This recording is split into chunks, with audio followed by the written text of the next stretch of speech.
Hello everyone, welcome back to my YouTube channel.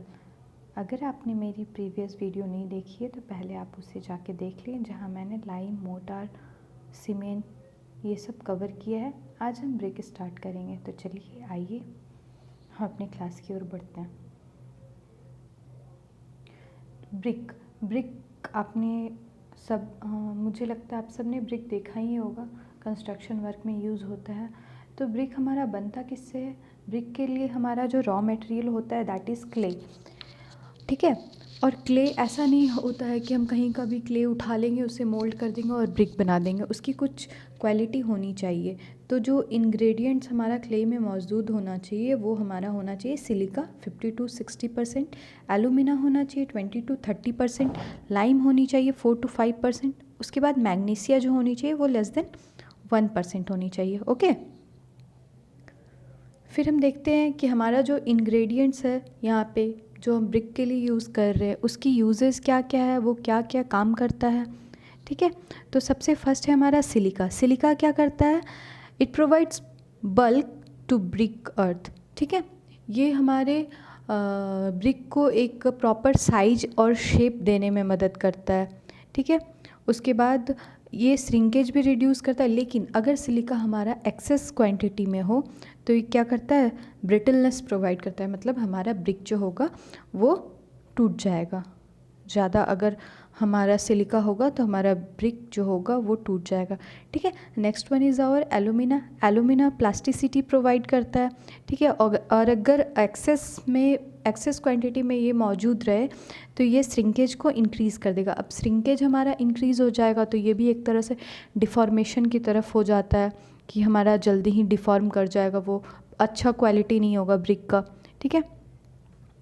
उसके बाद brick becomes too hard at the time of burning. और इससे एक और चीज़ होती है कि ब्रिक हमारा हार्ड हो जाता है बर्निंग के टाइम पे। ओके, प्लास्टिसिटी तो हमने पढ़ा था, इसका काम ही है प्लास्टिसिटी प्रोवाइड करना। Next one is our iron oxide. Iron oxide हमने सीमेंट में भी देखा था, कलर प्रोवाइड करता है, यहाँ पे भी वो कलर प्रोवाइड करेगा। उसके बाद और दूसरी काम ये क्या करती है? फ्यूज़न में हेल्प करती है। किसकी फ्यूज़न में? लाइम और सिलिका के फ्यूज़न में। Okay, next one is our lime. Lime का क्या काम है? लाइम हमारे श्रिंकेज को रिड्यूस करता है और ब्रिक को क्या करता है? डेंसर बनाता है। लेकिन अगर लाइम हमारा एक्सेस क्वांटिटी में हो तो हमारे शेप को वो क्या करता है? डिफॉर्म कर देता है, ठीक है। क्यों ये कैसे होती है? क्योंकि अगर लाइम ज़्यादा होगी तो लाइम ज़्यादा होने से क्या होगा? हमारा स्लेकिंग प्रोसेस होगा। स्लेकिंग हमने पढ़ा था ना, स्लेकिंग प्रोसेस होगा। स्लेकिंग ज़्यादा होगा तो हमारा ब्रिक जो है वो डिसइंटीग्रेट कर जाएगा। ओके, डिसइंटीग्रेट कर जाएगा। दूसरा हमारा लाइम का क्या है? और ब्रिक जो हमारा होता है वो रेड से येलो कलर में हो जाएगा अगर लाइम की हमारी क्वांटिटी एक्सेस में है। Next one is our silica. Silica हमारा क्या करता है? सिलिका का क्या काम? Magnesia. Magnesia yellow colour provide करता है ब्रिक को, और अगर एक्सेस में हो तो डिसइंटीग्रेट करेगा, हमारे ब्रिक को तोड़ देगा, अच्छा नहीं रहेगा हमारा ब्रिक। ओके, अब इम्प्यूरिटीज़ जो हमारे क्ले में मिलती है, हम देखेंगे इम्प्यूरिटीज़ क्या क्या होती है। FeS2 आयरन पाइराइट, इसकी काम क्या होती है? डिसइंटीग्रेशन कर देता है ब्रिक को बर्निंग के समय में। अल्कलीज, ये तो हम जानते हैं स्टेन प्रोवाइड करता है, तो ऑब्वियसली ये अगर प्रेजेंट रहेगा तो स्टेन प्रोवाइड करेगा। काले धब्बे पड़ने लगते हैं, काले धब्बे या किसी तरह के दाग धब्बे पड़ेंगे। ओके, उसके बाद ऑर्गेनिक कंटेंट और वेजिटेटिव कंटेंट रहेगा तो क्या होगा? वो जब हमारा ब्रिक बर्न होगा तो वहाँ पे वो वॉइड क्रिएट करेगा बर्निंग के समय में, क्योंकि वो बर्न हो जाएगी वेजिटेटिव कंटेंट जो रहेगी और हमारा ब्रिक में वॉइड हो जाएगा, जिसके कारण हमारा ब्रिक जो होगा वो डिसइंटीग्रेट हो जाएगा, ठीक है। नेक्स्ट वन स्टोन और पेबल्स। स्टोन पेबल्स रहने पे भी क्या होगा? होमोजीनिटी, अच्छा प्रॉपर एक मतलब एक होमोजीनियस लेयर हमें नहीं मिलेगा, एक होमोजीनियस क्वालिटी नहीं मिलेगी हमें ब्रिक की, ठीक है। इसके कारण हमारा जो स्ट्रेंथ होता है वो रिड्यूस कर जाएगा। अब हम आते हैं process of preparation of clay पे, process of preparation of brick पे, ठीक है। तो हमारा process of preparation of brick पे हमें बेसिकली देखना है कि हमारा क्या क्या प्रोसेस इन्वॉल्व होता है ब्रिक को बनाने के लिए। तो ब्रिक को बनाने के लिए बेसिकली जो हमारा होता है 3 प्रोसेस होता है। हम क्ले लेते हैं, उसकी मोल्ड तैयार करते हैं, फिर हम उसे बर्न करते हैं तो हमारा ब्रिक बन जाता है। ओके, तो प्रिपरेशन ऑफ क्ले में हम क्या करेंगे, हम अपने सॉइल को डिग करेंगे। सॉइल को डिग करेंगे मतलब अनसॉइलिंग करेंगे। अनसॉइलिंग कैसे करेंगे, हम अपने सॉइल को 20 सेंटीमीटर जो हमारा अपर लेयर होता है उसे हम हटा देंगे। उसके नीचे का जो सॉइल होता है वो हमारा डिज़ायर्ड सॉइल होता है, ठीक है। उसके बाद हम अपने सॉइल को क्लीन करेंगे। क्लीन करने के बाद उसे वेदरिंग के लिए छोड़ देंगे, उसे मतलब एक्सपोज करेंगे ताकि उसे हीट मिले, या फिर अप्रॉक्सीमेटली 6 मंथ के लिए उस पर जो भी वेदरिंग प्रोसेस होना, मतलब वेदर के कारण जो भी प्रोसेस होना हो वो होगा, जिससे हमारा सॉइल जो सॉफ्ट बन जाए और वो ईज़िली मेलोएबल हो, ठीक है। उसके बाद जब हमारा 6 मंथ बीत जाता है तो फिर हम क्या करते हैं, अपने सॉइल को ब्लेंड करते हैं। ओके, ब्लेंड मतलब मिलाते हैं अच्छे से। उसके बाद हम टेम्परिंग करते हैं। टेम्परिंग में क्या करते हैं, वाटर को ऐड करते हैं और क्ले को एक प्लास्टिक मोल्ड में बनाते हैं, ठीक है। ये हमारा बनता कहाँ है, टेम्परिंग प्रोसेस होता कहाँ, हमारा पग मिल में होता है। पग मिल में टेम्परिंग प्रोसेस में हार्डनेस हम इंड्यूस करते हैं अपने ब्रिक में, अपने क्ले के मोल्ड में, ठीक है। नेक्स्ट वन इज़ आवर, अब इसमें नेक्स्ट प्रोसेस क्या होता है, मोल्डिंग। मोल्डिंग में हम क्या करते हैं, मोल्डिंग हम जानते हैं, मोल्ड कर रहे हैं मतलब एक उसको प्रॉपर हम शेप और साइज़ देंगे, प्रॉपर शेप और साइज़ देंगे ब्रिक को हमारा। उसके बाद ब्रिक जो हम मोल्ड करते हैं, ब्रिक में हमें क्या देखना है कि हम ब्रिक को ऐसे बनाएं, बीच में हमारा कुछ ऐसा मार्क रहता है, this mark is known as frog. अब फ्रॉग हम क्यों बनाते हैं ब्रिक में, फ्रॉग हमारा कैसा होना चाहिए, 10 to 20 mm इसकी डिस्टेंस होनी चाहिए, डेप्थ होनी चाहिए, ठीक है, जो हमारा फ्रॉग बन रहा है ब्रिक में। और ये हमें किस लिए क्यों हम देते हैं, क्योंकि अगर हमारा ब्रिक प्लेन हो, मान लीजिए हमारा ब्रिक प्लेन हो, फिर इसके ऊपर एक ब्रिक लगाया हमने, यहाँ सीमेंट पेस्ट हमने डाला होगा, ये भी चिपकेगा। लेकिन अगर हमारा मोल्ड रहे, मोल्ड में कुछ डेप्थ हो, तो यहाँ कुछ मोटार जाएगा, ठीक है, और फिर यहाँ पे भी एक फ्रॉग बना है, इसमें भी कुछ ये दोनों आपस में ज़्यादा अच्छे से चिपकेंगे in comparison with this, okay, इसलिए हम फ्रॉग बनाते हैं। नेक्स्ट हमारा मोल्डिंग का क्या क्या प्रोसेस होता है, हैंड मोल्डिंग भी करते हैं और मशीन मोल्डिंग भी करते हैं। हैंड मोल्डिंग के हमारे 2 प्रोसेस हैं, ग्राउंड मोल्डिंग, टेबल मोल्डिंग, ठीक है, और मशीन मोल्डिंग में plastic clay moulding, dry clay moulding. Dry clay moulding जो हमारा होता है वो बहुत अच्छा क्वालिटी होता है उसका, ठीक है। ये देखिए एरो हमने दिया है, सॉरी, ये हमारा क्वालिटी ऑफ द ब्रिक इस तरह से इंक्रीज़ करता है। मतलब सबसे अच्छी क्वालिटी हमें जो ब्रिक की मिलती है वो ड्राई क्ले मोल्डिंग में मिलती है, उससे थोड़ी कम अच्छी प्लास्टिक क्ले में, उससे थोड़ी कम टेबल में, और मतलब काम चलाऊ मिलती जो हमें वो ग्राउंड मोल्डिंग में मिलती है।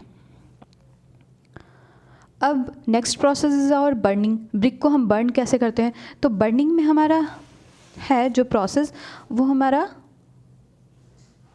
अच्छा ये स्लाइड मैंने मिस कर दिया है, कोई बात नहीं, मैं आपको बता देती हूँ। बर्निंग हमारा 2 तरह से होता है, ठीक है।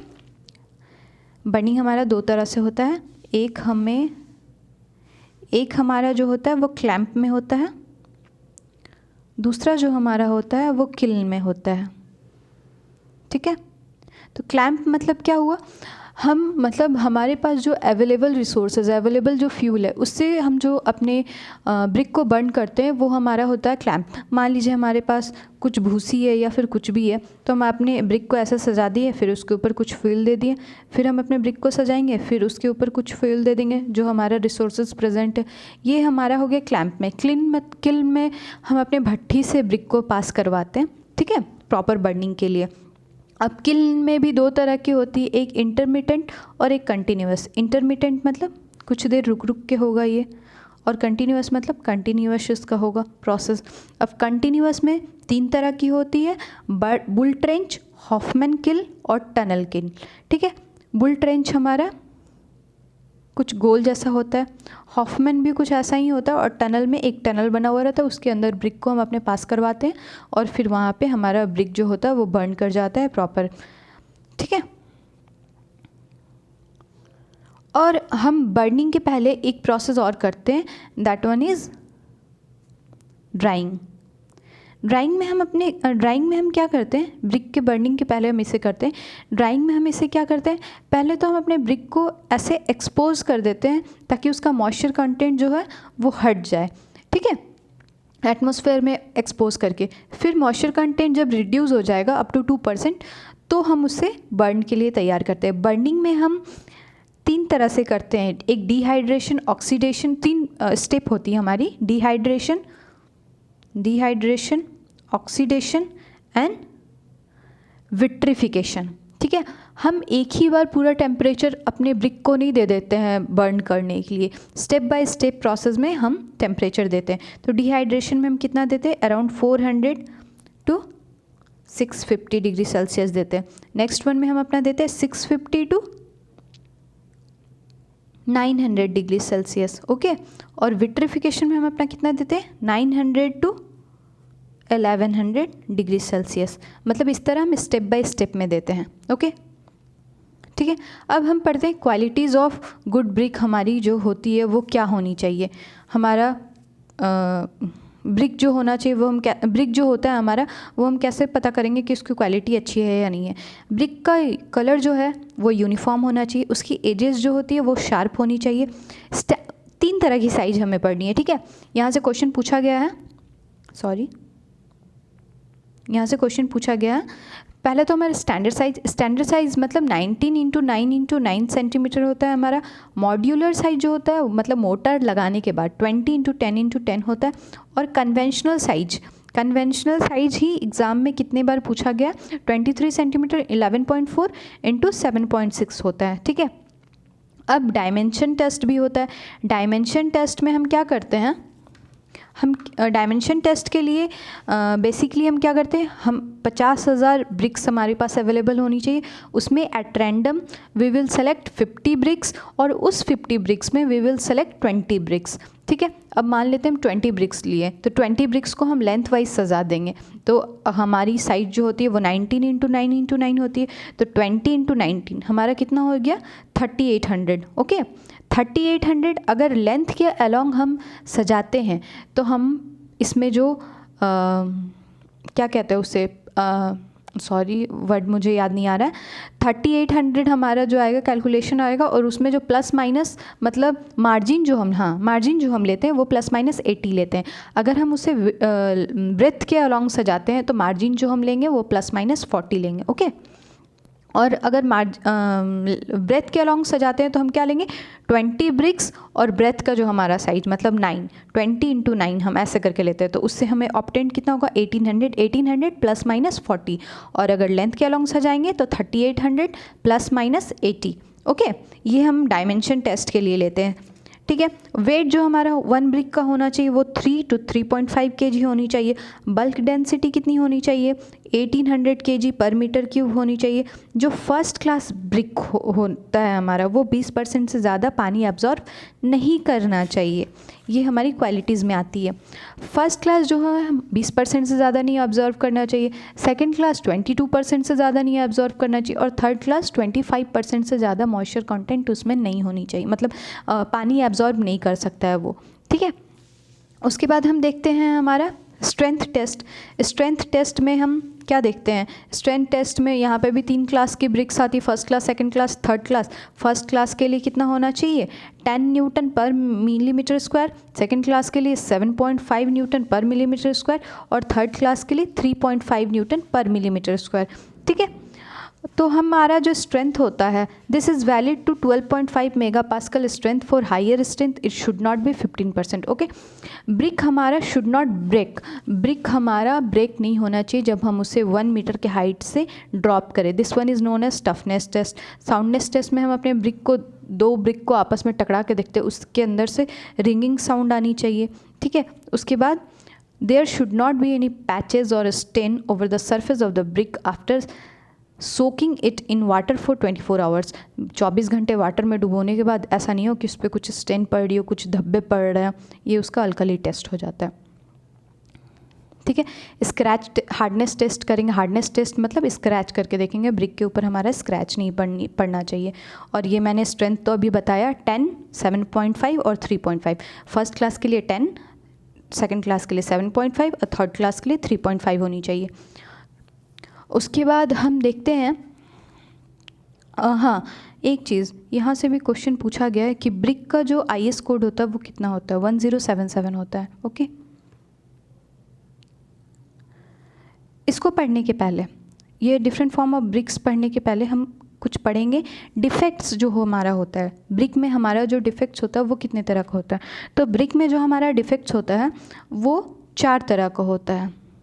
एक होता है चप्स, एक होता है checks, next one is our blister and last one is our lamination. ठीक है, लैमिनेशन ये होता है चप्स। ठीक है, तो चप्स क्या होता है, जब हॉट ब्रिक के ऊपर जब वाटर फॉल करता है तो वो डिसइंटीग्रेट कर जाता है, this is known as chaps. Checks क्या होता है, लम्प्स ऑफ लाइम अगर प्रेजेंट रहे तो फिर क्या होता है, वो भी डिसइंटीग्रेट करवाता है। ठीक है, ब्लिस्टर क्या होता है, एयर इंटर्ड कर जाता है मोल्डिंग के समय, उसे हम ब्लिस्टर कहते हैं। लैमिनेशन क्या होता है, एयर इंटर्ड रहता है वॉइड में, जब हम उसे बर्न करते हैं तो वो तो तैयार हो जाता है, लेकिन बाद में क्या होता है, एक लैमिनेशन के तरह एक परत बाई परत वो छोड़ती जाती है ब्रिक के लेयर को, मतलब ब्रिक डिसइंटीग्रेट हमारा होने लगता है। तो ये हमारा 4 तरह का डिफेक्ट होता है। नेक्स्ट हम देखेंगे कि हमारा ब्रिक जो होता है वो कितने तरह का होता है। ठीक है, राउंड, जहाँ हमें राउंड शेप देना है वो हम वहाँ पे हम राउंड एंडेड ब्रिक यूज़ करेंगे। एक होता है हमारा कैंट ब्रिक जो इस साइज़ इस शेप का होता है। Next one is our double cant brick जिसमें दोनों साइड ऐसे मोल्ड रहती है। एक कॉर्निस ब्रिक, ठीक है, perforated brick and bullnose brick. Perforated में कुछ वॉइड होते हैं, ठीक है, और परफोरेटेड और हॉलो। परफोरेटेड में जो हमारा वॉइड होता है वो लेस देन 20% होनी चाहिए। यहाँ से भी क्वेश्चन पूछा जाता है, लेस देन 20% होनी चाहिए। ठीक है, और जो हमारा एक और होता है हॉलो ब्रिक में हमारा जो वॉइड होनी चाहिए वो ग्रेटर देन 25% होनी चाहिए। ओके, नेक्स्ट हम देखते हैं ब्रिक मैसनरी में। ब्रिक मैसनरी में हमारा किंग क्लोज़र और क्वीन क्लोज़र होता है, वहाँ से क्वेश्चन पूछे जाते हैं। तो हम देखते हैं किंग क्लोज़र क्या होता है और क्वीन क्लोज़र क्या होता है। ठीक है, तो क्वीन क्लोज़र क्या होता है, एक हम ब्रिक लिए उसको हम लेंथ के अलॉन्ग कट कर देते हैं, लेंथ के अलॉन्ग कट करेंगे तो 2 ऐसे लंबे लंबे ब्रिक मिल जाते हैं, this one is known as queen closer.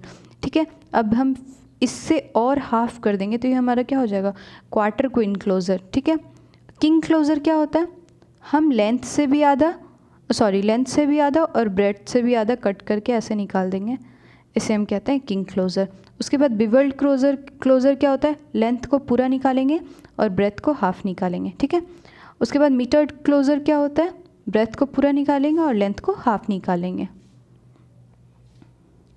ठीक है, और हमने पढ़ा किंग क्लोज़र और क्वीन क्लोज़र। और फिर यहाँ पे बैट में क्या करते हैं, हम अपने विड्थ के पैरेलल कट करते हैं, जो भी कटिंग करेंगे वो हम अपने विड्थ के पैरेलल कट करेंगे। विड्थ के पैरेलल यहाँ पे कट किए तो ये हमारा हाफ बैट हो गया, ये ऐसे आएगा 4 पार्ट में, 4 पार्ट से एक पार्ट हमने निकाला तो ये 3/4 बैट हो गया हमारा। बिवेल्ड बैट क्या हो गया, बिवेल्ड में हमने देखा था ना, हम लेंथ के अलॉन्ग भी कट करेंगे और ब्रेथ के बिवेल्ड में ब्रेथ के अलॉन्ग नहीं था, लेंथ के अलॉन्ग कट करेंगे, ब्रेथ को हाफ कट करेंगे। लेंथ के अलॉन्ग कट किया हमने और ब्रेथ यहाँ नहीं कट करके यहाँ पे भी 1/4 कर दिया, मतलब यहाँ से 1/4 लिया, यहाँ से 1/4 लिया ऐसे। अब हम बॉन्ड इन मैसनरी पढ़ेंगे। हमारा मैसनरी में जो हम से अपना ब्रिक रखते हैं वहाँ पे किस तरह के बॉन्ड होते हैं, तो स्ट्रेचर बॉन्ड हमारा होता है। स्ट्रेचर बॉन्ड में क्या होता है, सिर्फ हम सबसे पहले तो आप देखिए ये, जैसे कि ये हमारा ब्रिक है, ठीक है, तो ये हमारा हो जाता है header and this one is known as a stretcher. ठीक है, तो स्ट्रेचर बॉन्ड क्या है, सिर्फ ऐसे हमें दिखेगा, मतलब ऐसे बड़ा बड़ा अगर हम सजा दें तो यहाँ पे S, this one is known as a stretcher bond. ठीक है, ये हाफ ब्रिक थिन वाल बनाना हो हमें तो उसके लिए सूटेबल होता है। उसके बाद next one is our header bond. Header bond की क्या होती है, हेडर बॉन्ड में सिर्फ हमें एच दिखता है, मतलब छोटा वाला साइज़ दिखता है, विड्थ हमें दिखता है। ठीक है, और इसके लिए जो क्लोज़र हम यूज़ करते हैं, क्लोज़र क्या ओवरलैप कितना होना चाहिए, 1/4 होता है। इसके लिए हमारा जो ओवरलैप होता है वो 1/4 होता है और मिनिमम थिकनेस इसकी कितनी होती है, 1 ब्रिक की होती है मिनिमम थिकनेस, क्योंकि ये हमारा ऐसे जाता है, ये हमारा ऐसे जाता है। ठीक है, इसे हम तोड़ेंगे कैसे? अगर यहाँ पे भी हम हेडर लगा देते, यहाँ पे भी हेडर लगा देते, तो ये हेडर बिल्कुल पैरेलल हो जाता। तो ऐसा हम नहीं सजाते, इसे यहाँ पे एक क्लोज़र डालते हैं, ठीक है।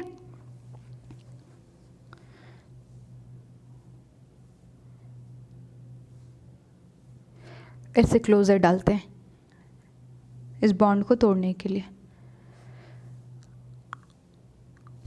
नेक्स्ट है हमारा इंग्लिश बॉन्ड। इंग्लिश बॉन्ड में इसे ऐसे याद करना है, इंग्लिश बॉन्ड है तो लास्ट में एस और एच आती है, एस और एच, एस ऊपर एच नीचे, ठीक है। तो एस एच करके सजाते हैं। यहाँ पे भी हम क्या करते हैं, क्वीन क्लोज़र यूज़ करते हैं। यहाँ पे जो ओवरलैप होती है 1/4 होती है, ठीक है। ये सूटेबल किसके लिए है? For the wall thickness more than और इक्वल टू 1 और 1/2 ब्रिक, उसके लिए हम यूज़ करते हैं। फिर है हमारा फ्लेमिश बॉन्ड। फ्लेमिश बॉन्ड में एस एच सामने सामने आती है।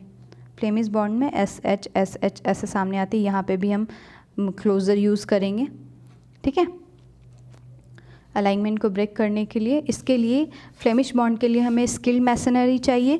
फ्लेमिश बॉन्ड हमारा उतना स्ट्रॉन्ग नहीं होता है, इससे स्ट्रॉन्ग हमारा जो होता है वो इंग्लिश बॉन्ड होता है। ये बस देखने में अच्छा लगता है। तो ये हमारा हो गया पूरे ब्रिक के बारे। इससे रिलेटेड हम कुछ क्वेश्चन देखेंगे अपनी आगे की क्लास में, और तो कुछ बचा नहीं है इसमें। फिर उसके बाद हम अपना एग्रीगेट और कंक्रीट पढ़ेंगे। आप अगर आपने मेरी प्रीवियस वीडियो नहीं देखी है तो उसे जाके देख लें। अगर आपको मेरी वीडियो अच्छी लगती है तो आप प्लीज़ उसे लाइक करें, हमारे चैनल को सब्सक्राइब करें, और आगे हम मिलते हैं अपनी आगे क्लास में। Thank you.